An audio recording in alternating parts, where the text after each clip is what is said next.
The Council of Governors this morning held an extraordinary meeting to deliberate on the recent budget cuts as per county government's additional allocations bill 2024. Now, the council is addressing the media. Now, let's listen in.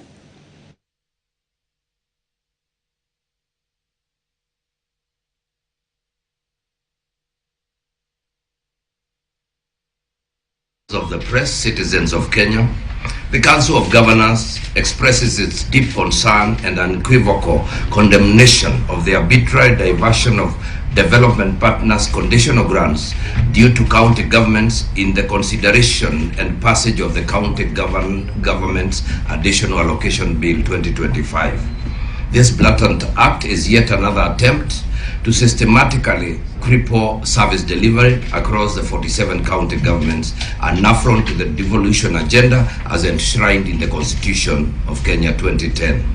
From this deduction, county governments will lose a whooping Kenya shillings 38.4 billion of the additional allocations, of which Kenya shillings 24 billion are conditional grants from donors to support critical county projects in healthcare, agriculture, fisheries, water, roads, slum upgrading and infrastructure development. The other Kenya shillings 13 billion additional allocations from the national government are to fund jointly agreed ongoing projects such as industrial parks.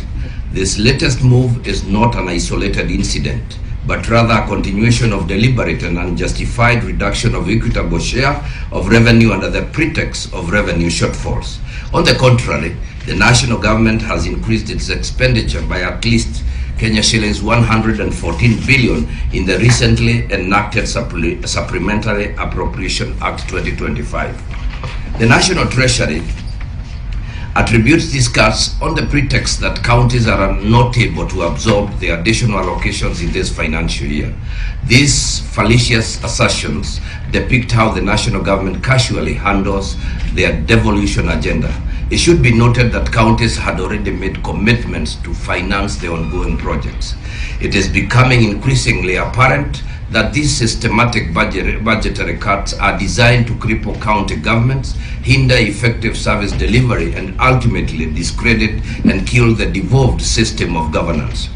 By purposefully underfunding county governments, the national government is creating a crisis, only to turn around and put counties on the spot for failing to deliver essential services. This is a well-orchestrated scheme aimed at frustrating devolution and rolling back the gains made over the past decade. Moreover, it is both morally and legally unacceptable for county governments to continuously raise concerns over issues that are well grounded in the Constitution.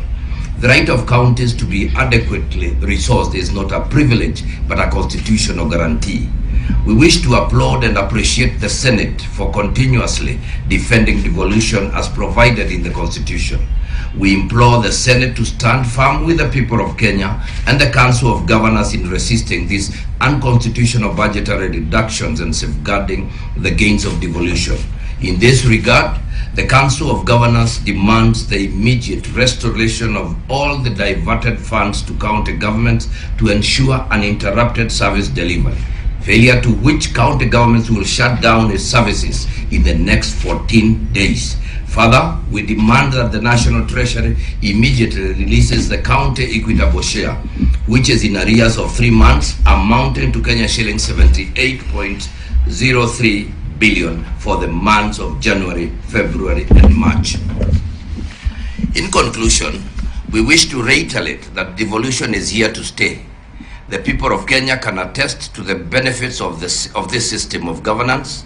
It is therefore a patriotic duty as a country to protect our Constitution and its supremacy. We reaffirm our commitment. Council of Governors